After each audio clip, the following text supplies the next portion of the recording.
Hello, Treon viewers. Welcome back. This is your StarSeed Report for January 30th, 2020. I'm Nina Diedrich, and this is Magic Ministries. So I'm just going to go through really quick, like we always do, the cards that I picked on the live stream this morning for YouTube. And we got 2 out of Divine Wisdom deck. The first one says, "You are, have always been, and will always be a divine part of the divine whole, a member of the body."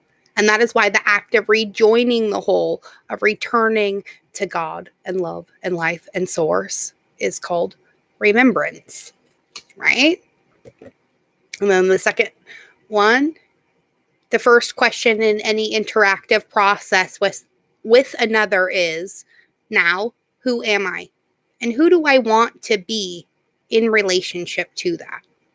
Often you do not remember who you are and do not know who you want to be until you try out a few things. And that's why honoring your truest feelings is so important, right? Because if you're not honoring your truest feelings, how do you know if you're being authentic?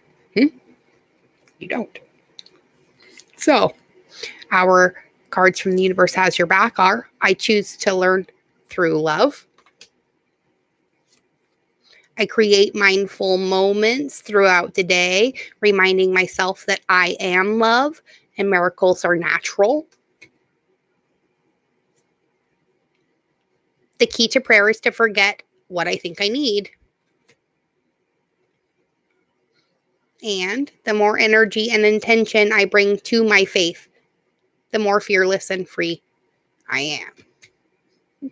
Which is indeed very, very true.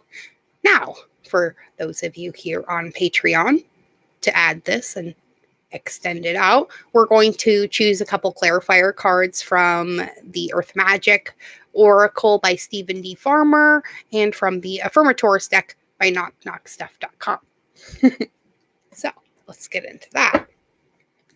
So what is the card for the Patreon collective to add to this extended YouTube? Ooh, you guys pop out right away with the Summer Solstice card and Radiance. So are you shining your light in the brightest way possible is usually the question from this card, but let's see what it has to say. And then I open right up to it. So the word solstice originates from the Latin word solstitium, which means stationary or stopped sun. Which means stationary or stopped sun. And this is because twice during the solar year, the sun appears to rise and set in the same place for several days. It seems to be taking a much needed rest before making the next circuit across the sky from one solstice to the next. Its ceaseless, predictable certainty having existed since before the time of our ancestors. There are stories in many cultures that personify the sun as a deity, either male or female, often riding the sun across the sky in a boat or chariot. With the summer solstice comes the culmination of the sun's travels that have led to the longest days of the year, and the light is now at its fullest and has provided its own brand of nourishment to the land and all of its inhabitants. Celebrations and ceremonies abound during this time. Passion and playfulness are themes, and we feel an innate desire to be outdoors in the natural world and reap the benefits of the longest days of the year. We instinctually seek the light, and during this cycle, there is an abundance of it. So, the meaning behind this card says, let the radiance of the sun inspire your inner radiance to shine forth. Release your concerns about what may happen in the future and focus on appreciating everything you have that is good and right. Allow Father Sun to take away your worries and cares and do something physically active to stimulate your inner light. Dance, sing, but most important, get outdoors. Do not let any negative thoughts or habits stop you. And when you are in love with life, you naturally radiate that love. So during this part of your cycle, your capacity to love is greatly amplified. And one of those supreme ironies of life, the more love you give, the more returns to you. And it starts by allowing the radiant being you truly are to be expressed into the world. So smile a little more. Notice the beauty of nature. See the humor in the paradoxes of life. Show your love especially to those whom you are closest. And then smile even more. And watch how the world around you lights up. Nice. And the bottom of the deck is wind and activation. Nice. So let's see what the wind is activating. Probably something about our communication, I'm betting.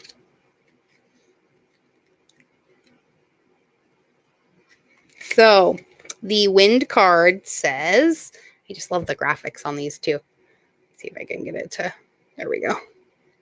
The various currents of air that circulate on our planet can be gentle enough to tickle the hairs on our arms, or so fierce that they destroy man-made structures, as well as trees and other vegetation.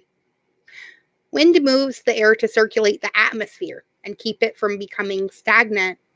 And when there's no movement, the atmosphere feels somehow heavier.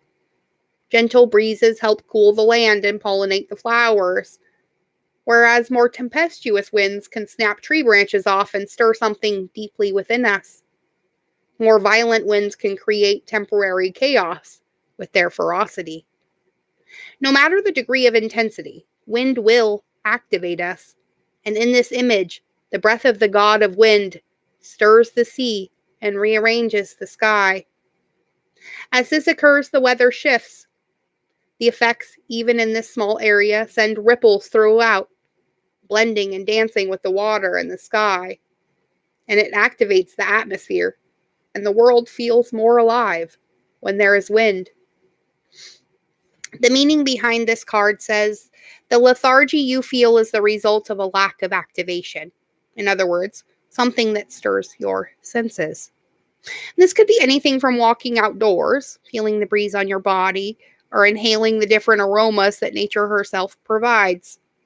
Or it could be finding the pleasure in a warm bath that helps you release the tension and stress from your mind and your body.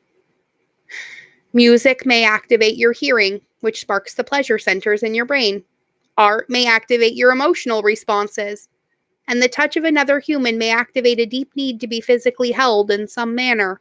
Once again, now is the time for action. So engage in some activity and be fully present so that you forget about your surroundings and enter into that timeless and multidimensional experience of union with the focus of your creative attention. Let your physical body be active.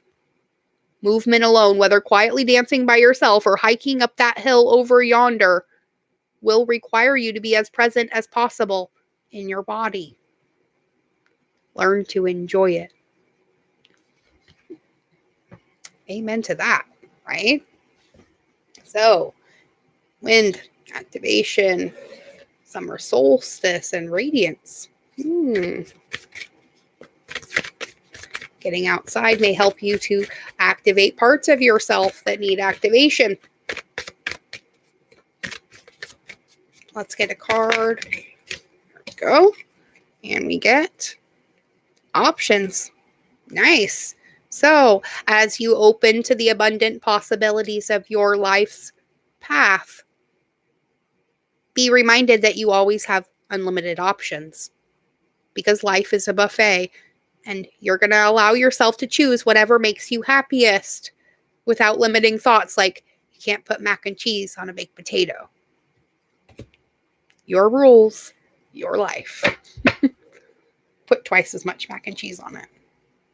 And the bottom of the deck is positive thinking. So, looks like the best way to get through today is going to be remembering you have options and positive thinking. Who would have thunk it? So, in the garden of your mind, water the good thoughts and weed out the bad ones. And throw in forgiveness and empathy seeds by the handful.